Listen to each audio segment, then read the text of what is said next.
Hi teachers, I hope you are super excited to get further into designing your own Jamboard backgrounds. We're going to talk about a bunch of those resources I shared in the Wakelet that was paired with the first video in this section. So if you haven't taken a look at the Wakelet, please go back and do it. There's a lot of great advice on designing with a purpose in terms of color and font and graphics that we choose. But then there's also great resources to help you find things that are already out there that you can use for free. So we're going to start with Coolors. Coolors.co is a really awesome, easy to use color scheme generator, and you kind of get to have some fun and roll the lottery with how it is going to generate your color scheme. So all I do is click Start the Generator. It will load for me a color scheme, and I can hit the space bar if I don't like that one, and it's going to load a brand new color scheme. So what I'm doing first is I'm just kind of on the hunt for something that piques my interest. Maybe not a whole color scheme, but one or two colors. Ooh, I like this darker magenta, Jazzberry Jam it's called. So I'm going to lock that one. And when I lock that color, it then keeps that color, but it changes all of the others. Now, I don't think that's very pleasing. Okay, that's not too bad. I do like these, but I don't like, the gray's not bad. I'm not really sure I like this one here, this olive drab. So I'm gonna hit the space bar again.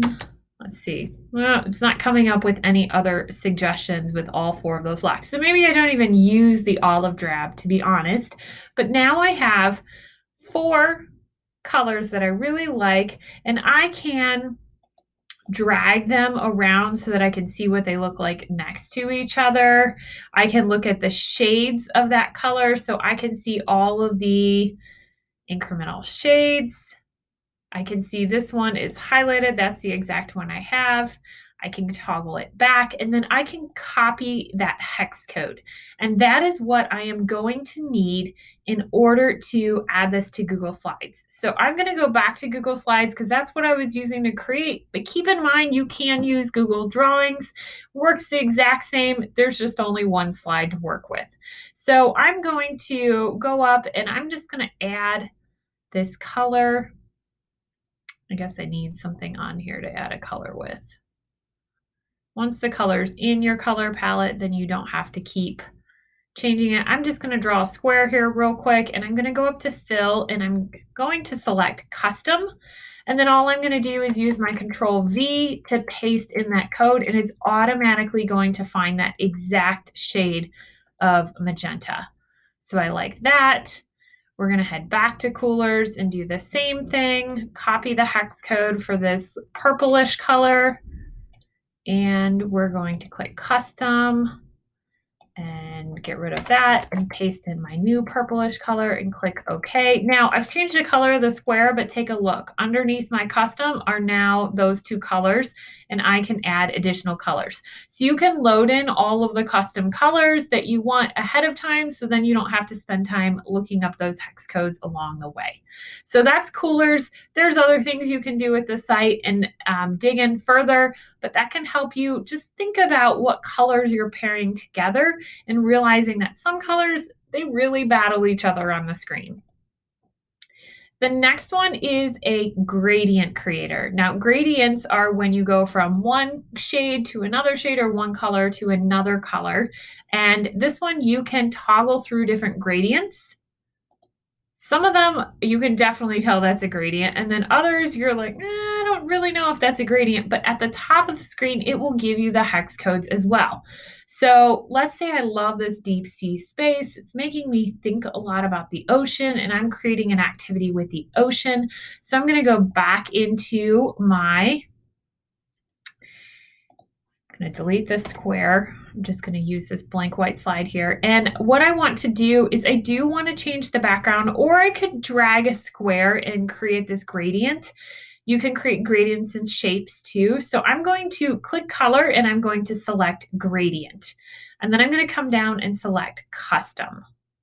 Now, I am noticing that this goes from light gray to dark gray. Light gray is at the top, dark gray is at the bottom.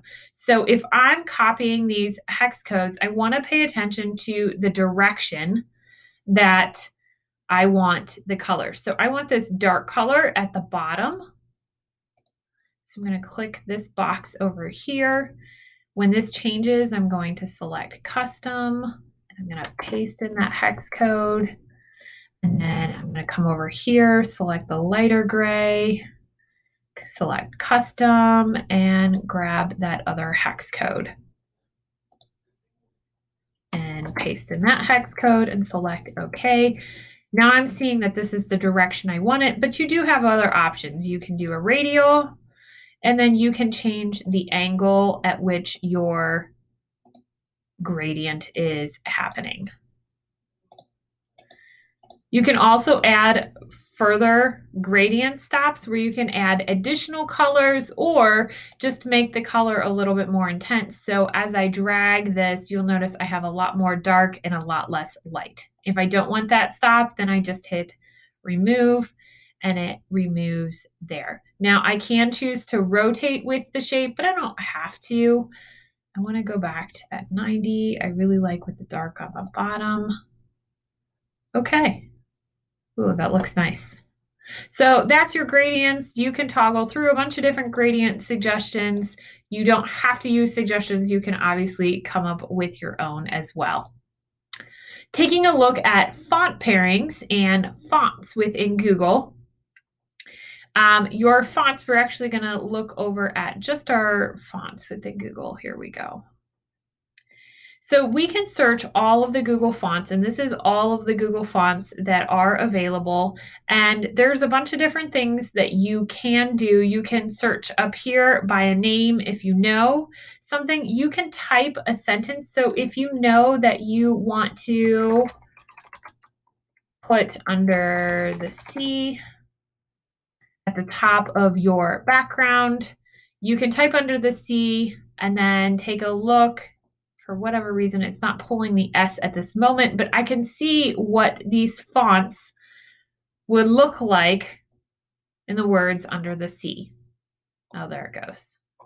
So I can scroll through and find something that I like. I also have the ability to change the category. So if you read a little bit more about different font types in some of the articles, you can choose fonts that will work for your situation. So I know under the C is going to go at the top. So I want a display font. Display fonts tend to be a little bit more bold, a little bit more loud than a font you would use for most of the text. So I'm seeing some things that I might really like here. I happen to love this Fascinate. So all I do is come back and I'm going to insert this as word art. Insert word art, going to type under the C. Okay, that's obviously not Fascinate, but all I need is that name. So I click add fonts and I'm going to type Fascinate in here. And it's finding Fascinate. There it goes. And it changes that. Now I want to shrink the word art down, but notice when I grab it this way, it drags and then it looks squished. I don't like that. So instead of resizing my word art by just loosey-goosey dragging, I'm going to hold down the shift key when I drag in, so then it keeps that same aspect ratio for my graphics. So I've got under the C, there. Now on the classic font pairings, they just give you ideas on two fonts that look nice together. So you have here you've got a classic and serif plus a sans serif font. You have the larger font here and then the smaller font, and it tells you what the title font and the paragraph font are. So you can always use these. They've done a very nice job pairing things together so that it works cohesively. You can also use Pick Font, and Pick Font lets you do some creation where you can make your font curved and you can do a whole bunch of other things and create some graphics there. So I'm going to change my canvas to the largest size possible that allows me to have a transparent background. So that's really important for me because I want my curve font to be on my background and other things to show through. So I'm going to click Create Picture. Once I have that,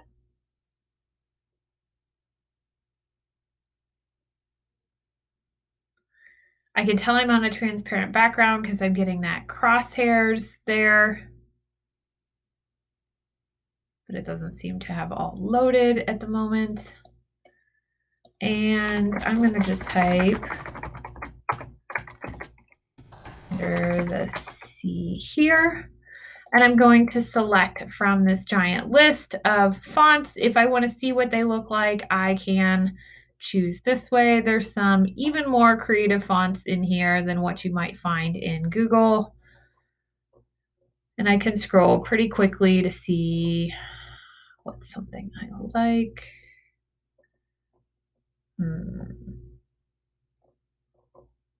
Yeah, there's a lot of things. This almost reminds me of my giant font CD that I used to have, where you used to actually like install fonts on your computer.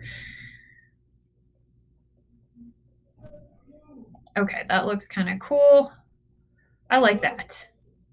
Okay, so I have my font chosen, and then I want to do a little bit of work with changing the shape of my text. So all I'm going to do is I can change any of the options about my text. I can add a glow. I can come up here and click this T, and I want to say, yes, I want a text curve, and I want it strong, so it's really going to curve it. Maybe I only want it medium. I don't like that shadow now, so I'm going to go back to the option or that glow. And then once I kind of have what I want and it's the size I want, I can make it bigger. Oh, that didn't work so well. Then I am going to download this and insert it just like a picture into my slides. So you'll want to play around with all the tools in here to find the ideal thing that you would like, but it's going to give you that word art curve look that you can definitely achieve in Microsoft products if you're using those. So taking a look at the last two things that I shared with you, I shared Unsplash. I love Unsplash videos that are photos. They make me think of National Geographic, but there's so many interesting things here that you can grab and add to your slides. There is an extension for or an add-on for Unsplash, but sometimes I find it just doesn't work as well as coming directly to the site. So I can find what I need, and I have the opportunity to download it for free. I can right-click copy, but if you right-click copy, you may not get the same quality of image. So you can download it for free, and then once you are ready, you can click insert and insert it as an image, or maybe you want it as the background. So that's an option there. You also have, I'm sharing Flat Icon. You can look at the Noun Project. Both have a wonderful collection of icons. I did create an account on Flat Icon so that I can get unlimited icons for that day. It doesn't give me the premium ones, but it allows me to download however many I need that day. And I actually do have the add-on for Flat Icon. I find it really easy to use. So there's wonderful packs of icons. So we have cosmetic ingredients. Not really sure why this is the one I chose to click on.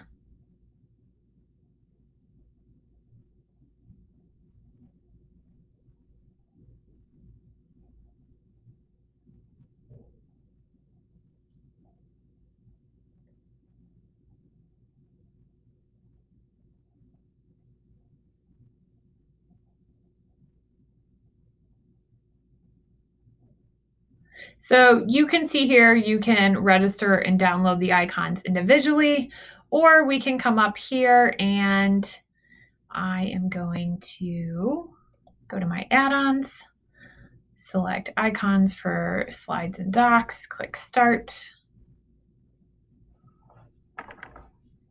So once that's loaded, I'm going to search for some fish. You have some colored fish. You've got all different kinds of fish here. The ones with the little crowns underneath them are the premium versions. So just pay attention to that as you are adding.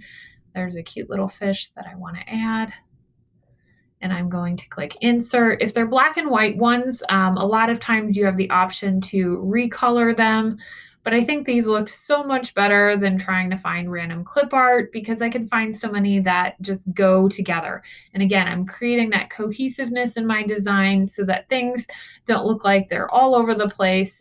Now, maybe I don't want to put fish all over the middle. I kind of want to add some little spice down in the bottom corners, and students are going to mostly be adding their designs to the center. Let's say this is an activity where I'm introducing a unit about the sea, and I want to know what students already know about the sea. So I might use this as my background in the Jamboard, and students are just going to add sticky notes.